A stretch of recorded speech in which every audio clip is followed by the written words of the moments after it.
Shalom dan puji Tuhan saudara atas kebaikan Tuhan pada setiap kita, sehingga pada minggu ini kita boleh bersama lagi di dalam ringkasan pelajaran Sekolah Sabat, pelajaran yang keempat yang bertajuk Tuhan Pengasih dan Penyayang. Untuk memulai pembelajaran kita, mari kita berdoa. Bapa Syurgawi, terima kasih atas kebaikan-Mu karena bersama dengan kami sementara kami mendengar mempelajari pelajaran Sekolah Sabat kami pada minggu ini. Di dalam nama Yesus kami berdoa. Amin. Sekali lagi saudara, tajuk Sekolah Sabat kita Tuhan Pengasih dan Penyayang. Yang menjadi pertanyaan ialah, dengan apa kasih Tuhan itu boleh dibandingkan? Mengapa Tuhan cemburu? Apa makna cemburu Tuhan itu menurut Alkitab? Bagaimana baik dan pemurahnya Tuhan? Saudara, untuk mempelajari pelajaran Sekolah Sabat kita pada minggu ini, ada baiknya kita membaca ayat-ayat seperti yang tertera di skrin Anda dan saya. Ayat hafalan Yesaya 49 ayat 15 mengatakan, "Dapatkah seorang perempuan melupakan anak yang disusuinya dan tidak menyayangi anak daripada kandungannya? Ya, dia mungkin akan lupa, tetapi aku tidak akan melupakan engkau."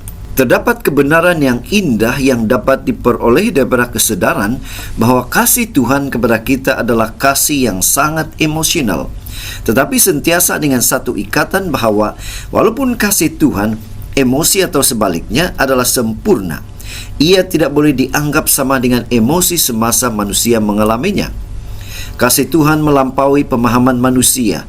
Ia adalah kasih yang suci dan kudus, tidak dicemari oleh sebarang dosa. Ia adalah kasih seperti yang dinyatakan oleh Paulus dalam 1 Korintus 13. Namun, supaya kita dapat memahaminya, walaupun sedikit, Tuhan telah memberi kita contoh tentang bagaimana Dia mengasihi kita dengan membandingkannya dengan perasaan manusia. Semasa kita mengkaji topik ini, kita harus berhati-hati agar tidak terlalu memanusiakan Tuhan. Dia cemburu, tetapi adakah itu sama dengan kecemburuan yang kita rasakan? Hatinya tersentuh, Yeremia 31 ayat 20. Tetapi apakah dia tersentuh seperti kita? Saudara, untuk mempelajari pelajaran pada minggu ini, kita akan membahas menurut topik atau pembahagian tajuk-tajuk seperti yang di skrin Anda. Nah, kita masuk di tajuk yang pertama, yaitu lebih dari kasih sayang seorang ibu. Yang menjadi pertanyaan, dengan apa kasih Tuhan itu dapat dibandingkan? Yesaya 49 ayat 15 katakan, "Dapatkah seorang perempuan melupakan anak yang disusuinya dan tidak menyayangi anak daripada kandungannya? Ya, dia mungkin akan lupa, tetapi aku tidak akan melupakan engkau." Kasih seorang ibu terhadap anaknya, bahkan dalam dunia haiwan, mendorongnya untuk mengorbankan nyawanya jika perlu demi melindunginya. Kasih ini adalah cerminan kasih Tuhan yang Dia telah tanamkan dalam setiap ibu. Namun, akibat dosa, ada ibu yang meninggalkan anak mereka. Tapi kasih Tuhan tetap suci. Dia tidak pernah berhenti mengasihi kita. Dia atau kita adalah anak-anaknya. Yesaya 49 ayat 15. Dalam Yeremia 31 ayat 20, Tuhan menyebut umatnya sebagai anak yang berharga, anak yang menyenangkan hatinya. Dia berfirman bahwa Dia akan menunjukkan belas kasihan. Perkataan yang digunakan ialah raham, yang berasal daripada perkataan yang bermaksud rahim. Ini bermaksud bahwa belas kasihan ilahi adalah kasih seperti kasih seorang ibu kepada anak dalam kandungannya. Walaupun kita tidak taat kepadanya dan kita sering melakukannya, kita tetap berharga di matanya. Dia bersuka cita atas kita. Dia sentiasa mengingatkan kita dan hatinya tersentuh dengan belas kasihan terhadap kita. Saudara, di skrin kita ada dua pertanyaan yang kita boleh bincang di dalam kelas Sekolah Sabat. Kita masuk di tajuk yang kedua, yaitu kasih yang mengharukan. Nah, yang menjadi pertanyaan, dengan apa kasih Tuhan itu dapat dibandingkan? Hatiku begitu bergejolak, lantas terus tercetuslah belas kasihanku. Hosea 11 ayat 8 bagian B. Apabila Tuhan berbicara kepada Nabi Hosea, Dia menggunakan bahasa yang sangat manusiawi. Hatiku begitu bergejolak, lantas terus tercetuslah belas kasihanku. Nah, apakah yang menyebabkan Tuhan merasakan kesakitan yang begitu mendalam?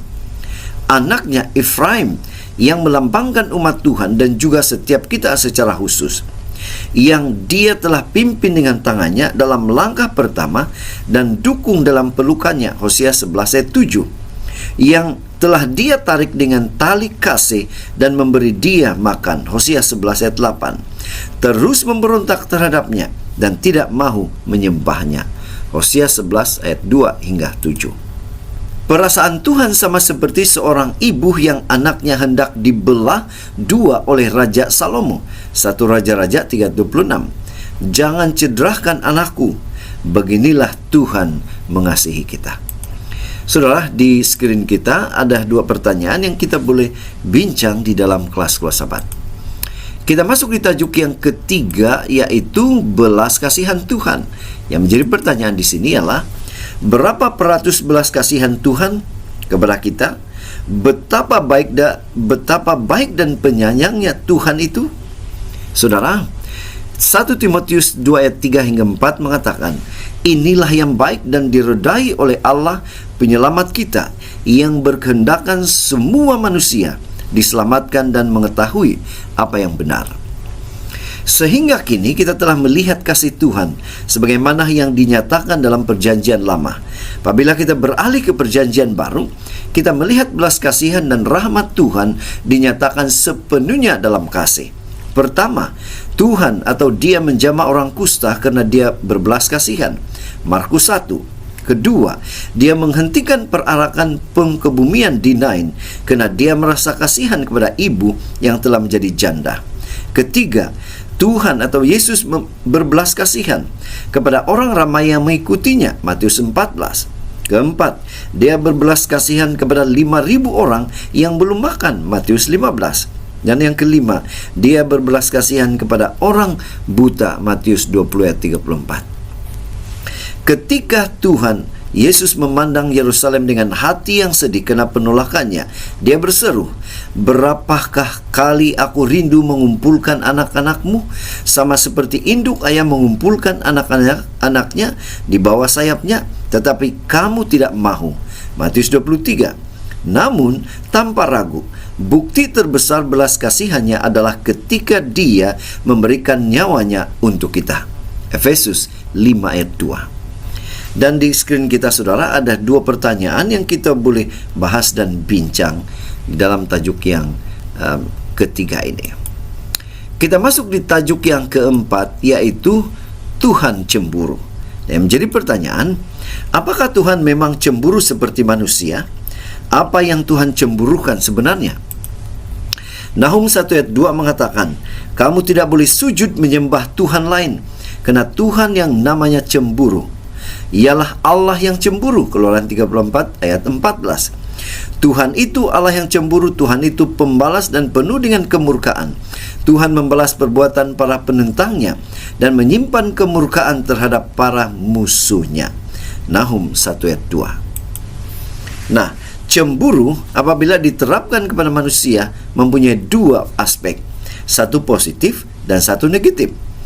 Positif yaitu bersikap cemburu, perhatian atau ketekunan dalam melakukan sesuatu dengan baik, gairah atau tertarik suka terhadap seseorang. Yang kedua, cemburu yang negatif, merasa cemburu, bersikap iri hati dan secara umum mengharapkan keburukan kepada orang lain. Kedua, mencurigai ketidaksetiaan pasangan dan secara umum bertindak dengan kekerasan. Cemburu ilahi bebas daripada aspek negatif dalam dirinya sendiri, walaupun akibatnya boleh menjadi negatif bagi mereka yang tidak setia kepada kasih yang telah mereka terima. Nahum 1 ayat 2. Cemburu Tuhan berasal daripada kasih yang penuh semangat terhadap kita, seperti kasih antara suami dan istri. Ia mendorongnya untuk menginginkan kebaikan kita dengan sepenuh hati. Cemburu Tuhan tidak pernah berpunca daripada iri hati, bukan kehendak sewenang-wenang, dan bukan tanpa alasan, tetapi lahir daripada keinginannya agar kita hanya menyembah Dia sebagai satu-satunya Tuhan kita.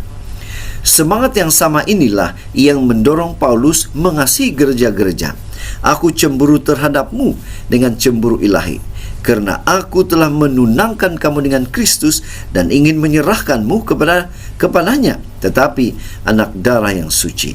2 Korintus 11 ayat 2. Dan di skrin kita saudara ada 3 pertanyaan yang kita boleh bahas di dalam tajuk yang keempat ini.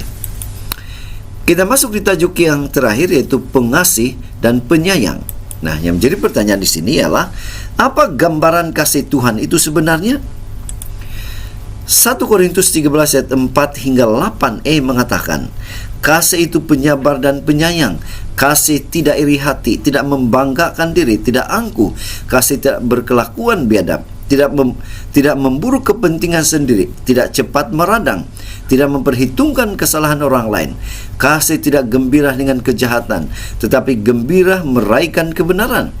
Kasih tahan menderita segala-galanya, percaya akan segala-galanya, berharap akan segala-galanya, terus-menerus menanggung segala-galanya. Kasih tidak akan luput.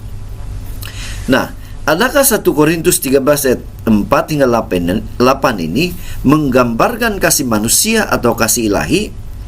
Kita boleh katakan kedua-duanya. Inilah kasih Tuhan, dan inilah kasih yang kita pancarkan dalam kehidupan kita sebagai buah Roh Kudus. Galatia 5 ayat 22. Nah, bagaimana saya dan Anda boleh mencerminkan kasih ini dalam hidup kita? Pertama, menyembah Tuhan yang adalah kasih, dan dengan demikian diubah melalui peneladanan. 2 Korintus 3:18. Kedua, merespon pada kasihnya dengan menunjukkan belas kasihan dan rahmat kepada orang lain. Yohanes 13:35. Dan yang ketiga, memohon kepada Tuhan untuk mengubah kita, karena hanya Dia yang dapat melakukannya. Oleh itu, marilah kita meminta Tuhan untuk memberikan kita hati yang baru baginya dan bagi sesama manusia. Kasih yang suci dan murni, yang mengangkat segala yang baik dan membuang segala kekotoran dari dalam diri kita. Di skrin kita saudara ada 3 pertanyaan yang kita boleh bincang dan bahas untuk tajuk yang kelima tadi. Pena Inspirasi juga menjelaskan, kasih Kristus adalah mendalam dan tulus, mengalir kepada semua yang mahu menerimanya seperti sungai yang tidak dapat dibendung. Tidak ada keegoan dalam kasihnya. Jika kasih yang berasal dari surga ini menjadi prinsip yang tetap dalam hati, ia akan terserlah bukan saja kepada mereka yang paling kita kasihi dalam hubungan suci, tapi juga kepada semua yang kita temui.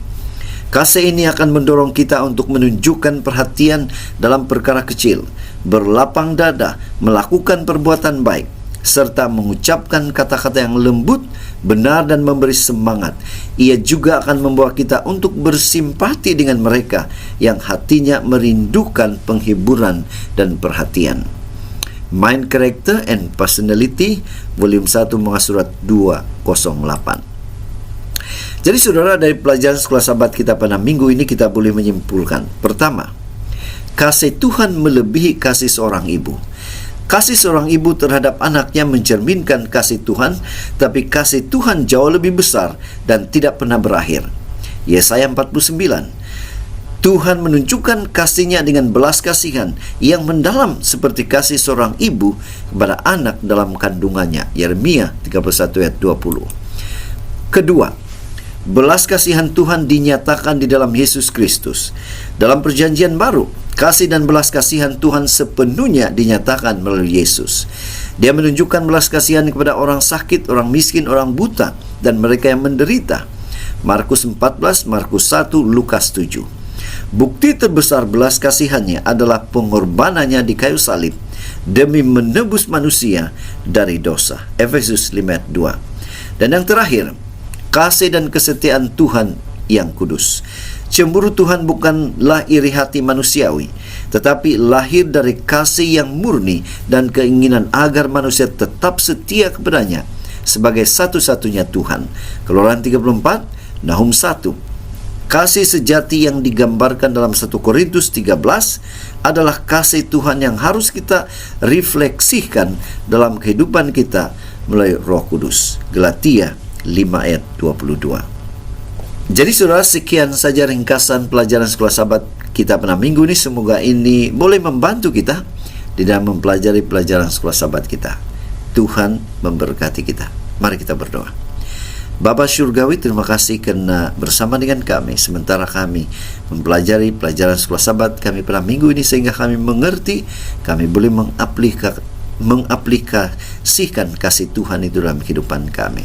Di dalam nama Yesus kami berdoa. Amin.